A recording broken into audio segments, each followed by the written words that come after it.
Ito pong Welex, ito po isa sa mga may-ari nga ng mining company diyan po sa Romblon if you recall. So, hindi naman itinatanggi na ang Gatchalians ay meron pong mining company, may casino, at meron din po ngayon usapin dito po sa reclamation. Yan po ang mga kanila pong mga ari-arian at kanila pong mga negosyo. Ngayon, going back dito po sa isyong ito, so ang atin lang po kasi, una, no? Ngayon, kinukumpara po ng marami yung treatment ng otoridad sa pangyayaring ito dito po sa mga nakamotorsiklo, di ba, na lumalabag sa busway, mga nakamotorsiklo, di ba? Kung harangin yan, talaga naman. Masisigawan pa. Opo, di ho ba? Oo, yung kanilang treatment sa mga nakamotorsiklo at sa mga, sabihin na po natin, pasaway din ng mga pribadong motorista.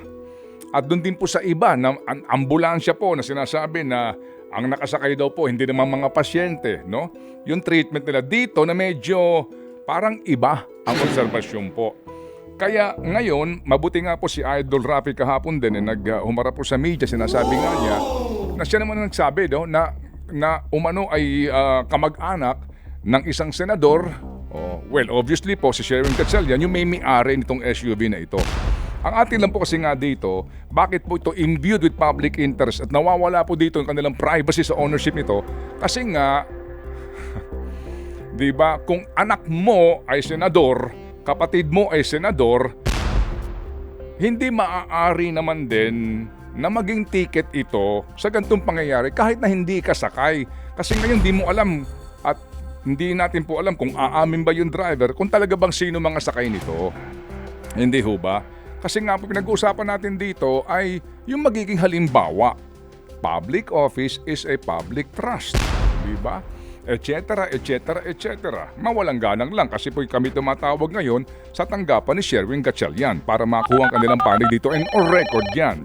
Di po ba? Dito kasi pinag-uusapan natin, kung gumagamit ang sasakyan na pag-aari ng inyong kumpanya ng peking plate number, anong ibig sabihin yan?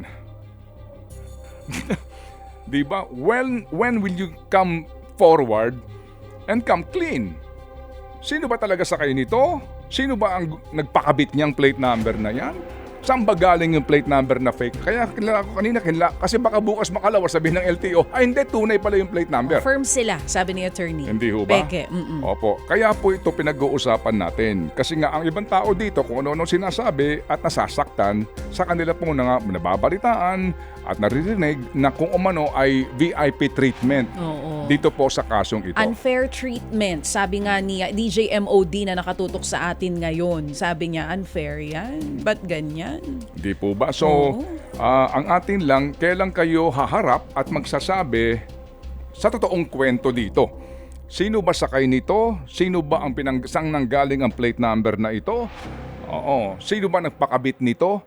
At kailan nyo pa ito ginagamit? Diba? Kailan pa ginagamit itong umano'y peking na plate number na ito? Opo, kasi nga the more dapat, diba? The more ka dapat na nanunungkulan sa gobyerno, the more ka dapat medyo disimulado.